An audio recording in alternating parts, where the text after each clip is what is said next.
주님께서 여러분과 함께 또한 사제의 영과 함께 마르코가 전한 거룩한 복음입니다.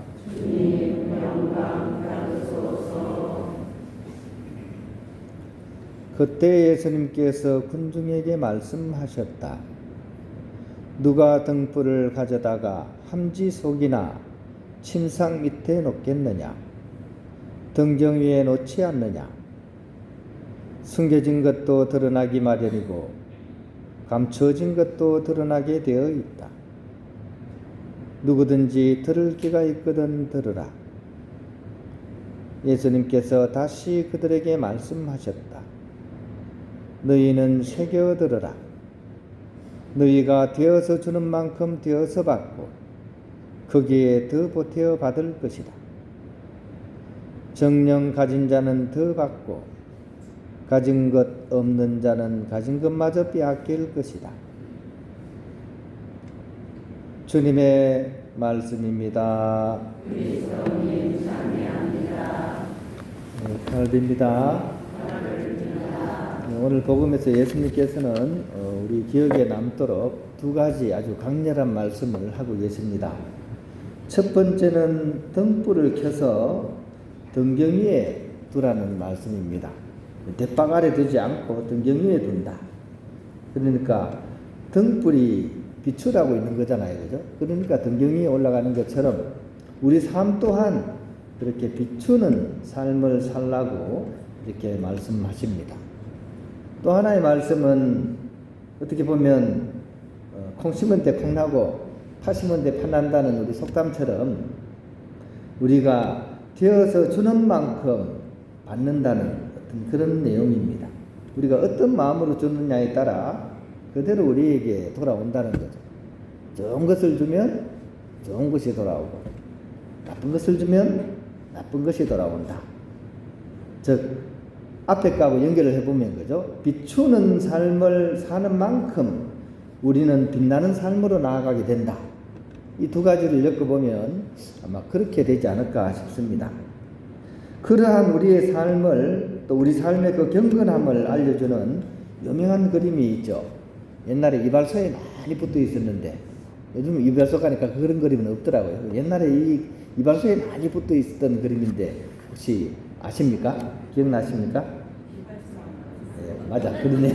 우리 자매님들마다 이발소를 안 가봤구나. 아이고. 맞네요. 네.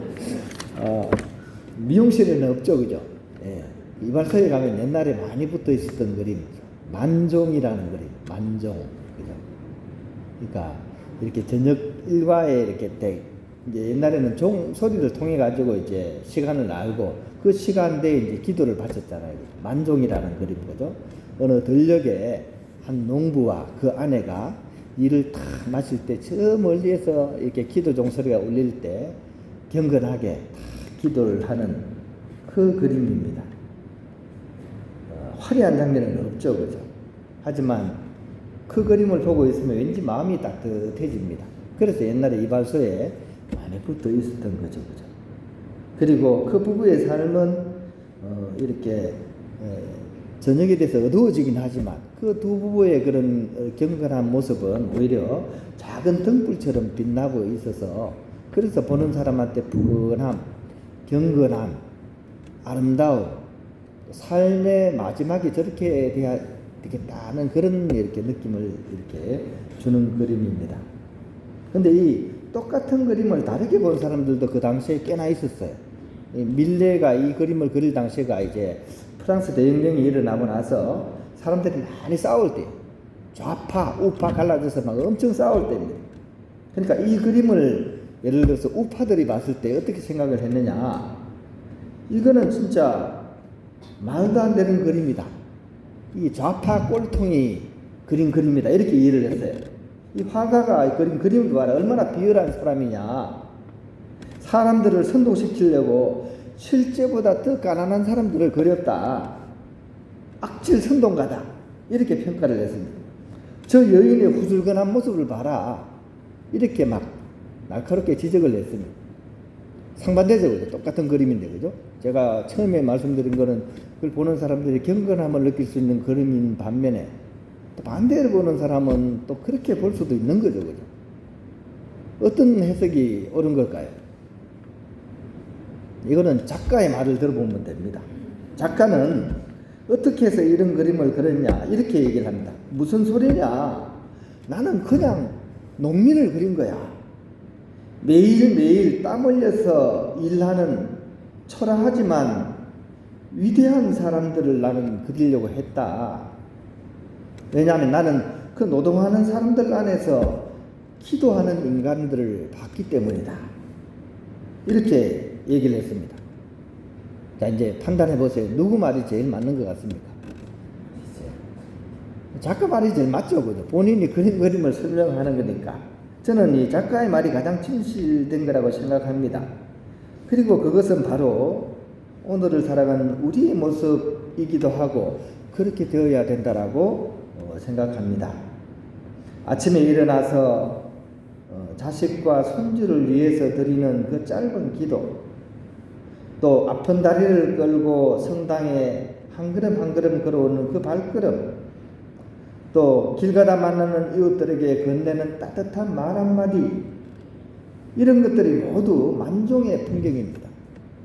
등경 위에 올려진 등불에 그런 일이라는 것입니다. 그런 점에서 오늘 예수님께서 되어주는 만큼 되어서 받을 것이다 하신 말씀은 또한 양이 아니라 질을 얘기하시는 것 같아요. 뭔가를 많이 하라는 그런 말씀이 아니라 내가 정말 작은 일을 하더라도 정성을 다해서 사랑하는 마음으로 하게 된다면 그것이야말로 우리 모두를 기쁘게 하는 풍성함으로써 이렇게 나에게 되돌아온다는 그런 말씀이라고 하겠습니다. 오늘 이 복음 말씀을 묵상하고 또 화가의 그림을 통해서 한번 성찰을 해봤습니다. 이렇게 기도하면서 마무리하면 좋겠습니다. 주님, 제가 큰 빛은 못 되어도 작은 등불로 살게 해 주십시오. 제가 되어서 주는 그 사랑이 누군가의 짙은 어둠을 밝히는 그런 빛이 되게 해 주십시오. 이런 모습으로 오늘 우리의 하루가 만종처럼 그렇게 마무리되기를 우리가 기도하면서 오늘 복음 말씀을 우리 마음 가장 깊은 곳에 담을 수 있었으면 좋겠습니다.